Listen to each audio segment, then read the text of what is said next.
Daniel Cross had walked into countless boardrooms, faced down billion-dollar negotiations, and stared unflinchingly into the eyes of rivals who would gladly see him ruined.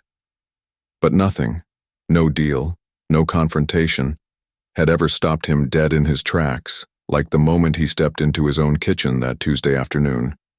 He wasn't supposed to be home. His daughter, Ava, was supposed to be at her after-school program. The house should have been silent, but instead he heard it, a sound that made him slow his stride. Laughter, Ava's laughter, and then a man's voice, low and warm, answering her. His pulse quickened as he moved closer. When he turned the corner, the air in the room seemed to vanish. Just feet away stood Elijah Brooks, the family's black private chef, leaning toward Ava, his hand extended with something small and glinting in the light. For a moment, Daniel couldn't breathe. What he did next would ignite a chain of events no one in the Cross family could stop. Before we dive deeper, let us know in the comments where you're watching from. We'd love to hear from you, and don't forget to hit that subscribe button so you never miss any of our upcoming videos. Who was Elijah Brooks really?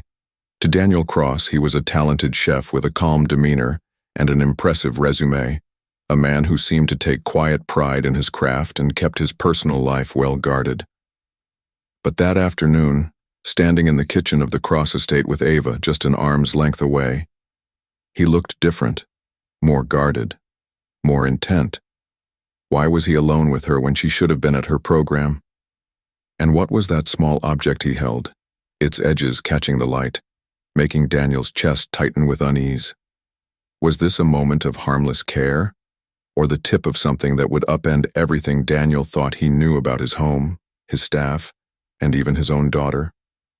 The answers to those questions would surface, but only after trust was tested, truths were buried, and one devastating revelation threatened to tear the Cross family apart. Daniel Cross was a man who had built his life from the ground up. At 58, he was the embodiment of relentless ambition, a self-made billionaire who had turned a single small investment into a sprawling empire. But beneath the polished image and ruthless business acumen, there was a side of Daniel that the public never saw. A grieving widower whose entire world now revolved around his 10-year-old daughter, Ava. Since the passing of her mother 2 years earlier, Ava had retreated into a quiet shell, speaking only when necessary, avoiding eye contact, and finding solace in books rather than people. That began to change 6 months ago when Elijah Brooks stepped into their lives. Elijah was 34, a gifted African-American chef with a resume that would impress even the harshest critic, Michelin star kitchens, elite clientele, but also a past wrapped in silence. He had left one of the most prestigious restaurants in New York under circumstances he never discussed, and Daniel, though curious, respected the boundary, at first. What he couldn't ignore was the change in Ava. Around Elijah, she laughed again. She asked questions. She sat at the kitchen counter while he cooked, her eyes bright with curiosity. Yet, for all the warmth Elijah brought into the home, Daniel sometimes found himself watching him a second longer than he meant to, sensing that there was more to the man than his calm smile and culinary skill. It was a feeling he couldn't explain, an unease he tried to dismiss. But as Daniel would learn, trust is often built on pieces of a story we don't yet know, and sometimes those missing pieces are the ones that matter most. 4. It was a gray Thursday afternoon when Ava Cross came home early from school. A low fever and a headache had prompted the call to the estate, and Elijah Brooks had been the one to greet her at the door. He guided her gently to the kitchen, his voice calm, promising to make her something that would help. From the spice rack, he pulled herbs Daniel had never even noticed before, grinding them with practiced hands, the steam from the pot filling the air with a faint citrus aroma. Ava sat at the counter, her head resting in her palm, watching him work. Neither of them heard the front door open. Daniel Cross had returned early from a meeting that ended ahead of schedule. He set his briefcase down quietly, his polished shoes tapping against the marble as he approached the kitchen. The sound of Ava's laughter, soft but real, made him pause. And then came Elijah's voice, warm and low, speaking words Daniel couldn't quite hear. When he stepped into the doorway, his chest tightened. Elijah was leaning toward Ava, his hand extended, holding a small velvet box. The image froze in Daniel's mind before reason could take hold. Without a word, he sent Ava upstairs, his tone sharp enough to drain the color from her face. Turning to Elijah, his voice was cold, clipped. "Leave. Now." But Elijah didn't move. His gaze was steady, his voice quiet but firm. "You're making a mistake." Daniel didn't answer. His eyes had already fallen to the box on the counter. Slowly, deliberately, he opened it. Inside, nestled against black velvet, was a delicate gold necklace, one he knew instantly. It had belonged to Ava's mother. The last time he had seen it was the day of her funeral. And that was the moment Daniel knew this wasn't a misunderstanding, or so he thought. Daniel Cross didn't sleep that night. Long after Ava had gone to bed, he sat in his study, the velvet box on the desk before him, the gold necklace catching the light from the desk lamp. Every detail of the afternoon replayed in his mind, but instead of clarity, he found only more questions. By dawn, his decision was made. He called in a favor from a man he trusted implicitly, Marcus Hale, the head of his private security team. "I want everything on Elijah Brooks," Daniel said, his voice measured. "Everything." Within hours, Marcus returned with the first unsettling detail.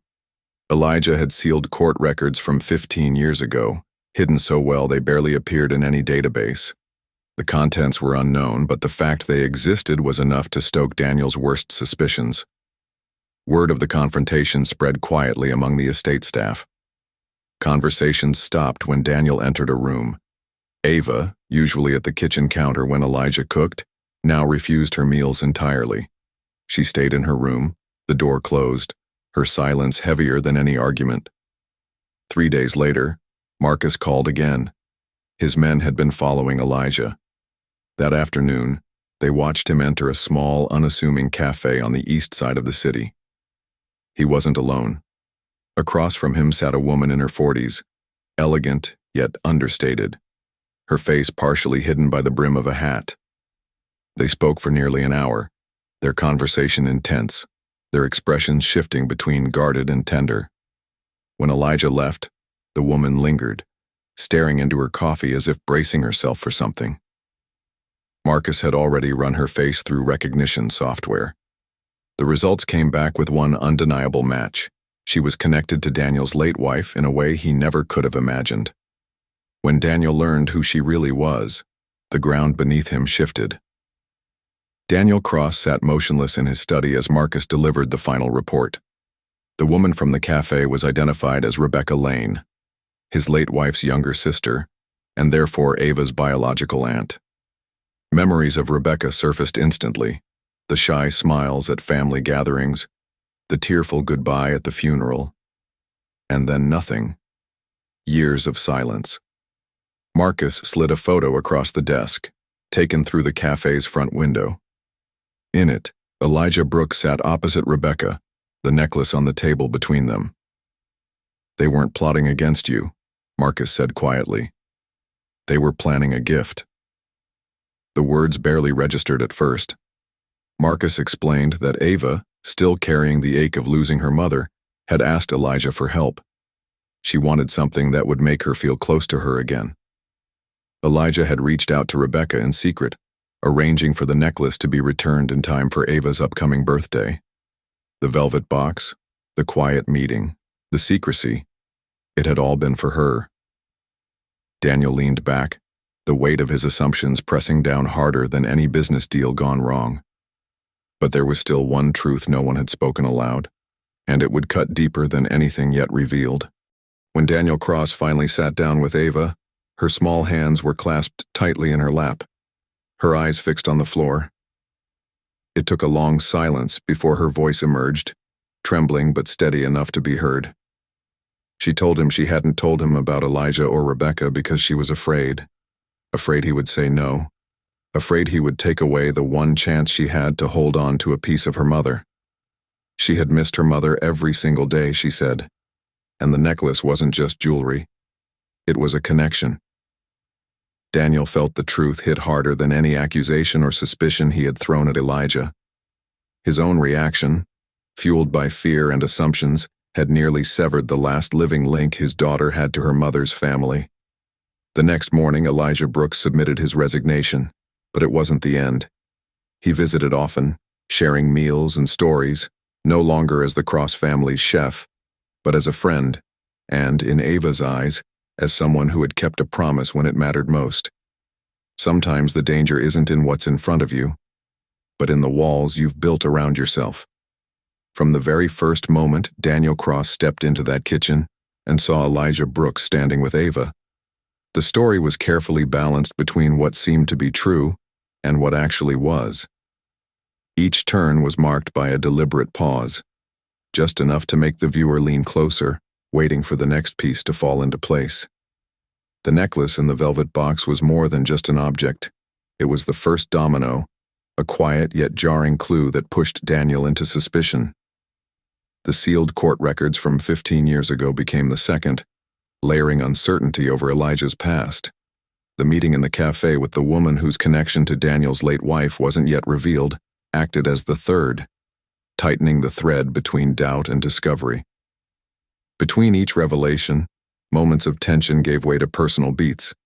A sick child's laughter, the flicker of warmth in Ava's eyes when she spoke to Elijah, Daniel's silent struggle in the study late at night, offering just enough emotional relief before the next wave of suspicion hit.